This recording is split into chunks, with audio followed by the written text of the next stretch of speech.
आपण पाहत आहात महाराष्ट्रातील लोकप्रिय न्यूज चॅनल युवा धर्म न्यूज, अन्यायाला वाचा फोडणारी एकमेव वृत्तवाहिनी।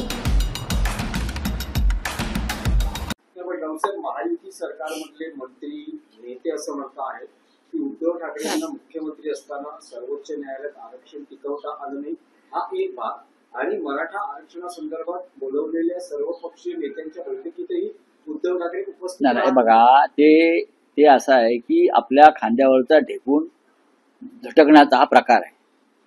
हे फक्त ढेकून आपल्या खांद्यावरचे झटकू शकतात। राजकीय इच्छाशक्ती आमच्याकडे नव्हती, हे देवेंद्र फडणवीस यांची भूमिका होती। गेल्या 5 वर्षापासून साधारण आता ते सत्तेवर आहेत, आधीची 2.5 वर्ष त्याच्या आधी। मग आता आणा ना राजकीय इच्छाशक्ती। न्यायालयानं दिलेलं आरक्षण नाकारलं असं म्हणतात, याचं कारण संविधान आहे। कळलं? हे जर या मूर्ख मंत्र्यांना कळत नसेल, महामूर्खांना, म्हणूनच संविधानाची चौकटीचं भाषा जी करतायत देवेंद्र फडणवीस, त्यासाठीच करतायत। तुम्ही घाईघाईनं ते तेव्हा दिलं। तुम्ही संविधानातील कलमांचा अभ्यास केला नाही। तुम्हाला संविधानामध्ये काही बदल करावे लागतील आणि त्यासाठी तुम्हाला नरेंद्र मोदींच्या दरबारात जावं लागेल। देवेंद्र फडणवीस यांनी जावं आणि करून घ्यावं। संविधानाची चौकट पाळून तुम्हाला जे काय करायचं आहे ते करून घ्या। आम्ही तुमच्या बरोबर आहोत, मी स्पष्टपणे सांगतो।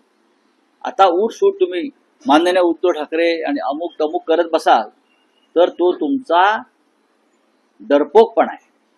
तुम्ही सांगा तुम्ही काय करताय। सर्वोच्च न्यायालयामध्ये आरक्षण टिकलं नाही कारण त्याच्यामध्ये काही त्रुटी होत्या संविधानात। मोठे मोठे वकील जे होते ते तुमचेच होते, तुम्हीच नेमलेले वकील आम्ही दिले होते, तुमच्याच भूमिका आम्ही मांडल्या, तरी ते संविधानाच्या चौकटीत नाही असं जर सर्वोच्च न्यायालय म्हणत असेल तर आपल्याला संविधानामध्ये त्या पद्धतीचे बदल करून नवा प्रस्ताव आपल्याला मांडावा लागेल, घाईघाईनं, तातडीनं। आणि त्यासाठी देवेंद्र फडणवीस यांना,